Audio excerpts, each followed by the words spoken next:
Good afternoon, everybody. Welcome back to the homestead and welcome back to the kitchen. I'm Mary, and anybody that knows Eric and I knows that we drink a lot of coffee. Eric drinks his straight black. I, on the other hand, he says I like a little bit of coffee with a little bit of cream and sugar. But I don't use sugar, I use cream and coffee syrup. Today I am going to show you how to make your very own coffee syrup so you don't have to go out to the store and buy it anymore. Because coffee syrup is quite expensive. If you hear pitter patter, that would be Miss Zoe. She thinks she owns everything. I already have in a stainless steel pan 1.5 cups of sugar. And I'm going to add 1.5 cups of water.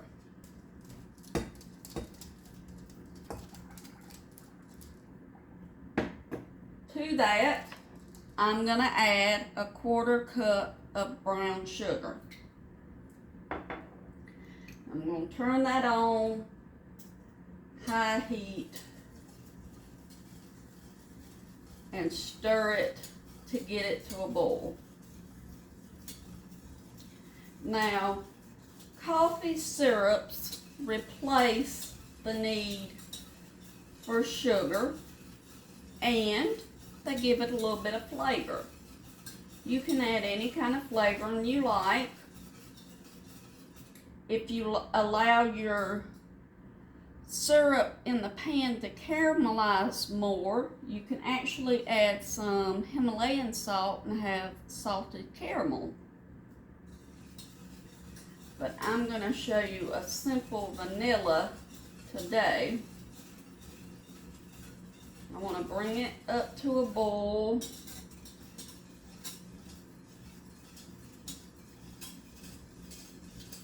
And by adding the brown sugar instead of just using white sugar, that'll give it another depth of flavor. If you ever see me cook, I talk about depths of flavor, and I love different layers when you're cooking. It's getting there. We are lucky to have a stove that we have. It has a power boil option. It's great with canning, and it's awesome with cooking.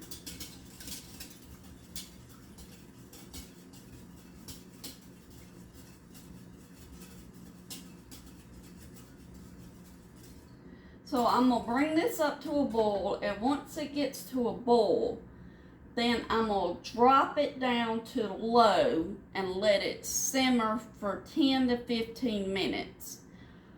Once it does that, I will be right back with you. Okay, everybody, we are back. It has been 15 minutes. It has reduced a good bit, I'd say an inch. Now I'm going to allow it to cool before I add my vanilla. So if I didn't tell you, it's 1.5 cups of water, 1.5 cups of white sugar, 1.5 tablespoons of vanilla, so it's 1:1:1 ratio, and then 1/4 cup of brown sugar. If you don't need to make that much at one time, you can take it back a little bit, do 1 cup, and take your brown sugar down some. Now, I do want to say, you don't want to skip on flavor. If you see I'm using Watkins vanilla flavoring, I will put this in our Amazon store. I use this brand. It is the best bacon vanilla. It's pure vanilla extract. It's rich. It has that depthness that I like. I don't like cheap vanilla. You could use any kind of flavoring you want to. but you want to allow this to cool. Once it's cooled completely, add your vanilla into it. Then stir it in good. Put it in a jar and allow it to go into your refrigerator. It's good for 10 days. If you find that this is too much for you, like I said, go down some on the recipe.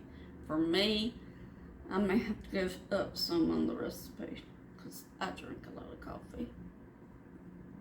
That's a fact. Welcome back to the kitchen. We have let it cool off. I have put it in my container to put it in the refrigerator. See, I've got a squeeze bottle. This is my coffee cup.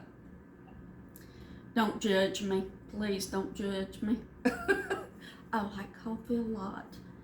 I will tell you that I do like it.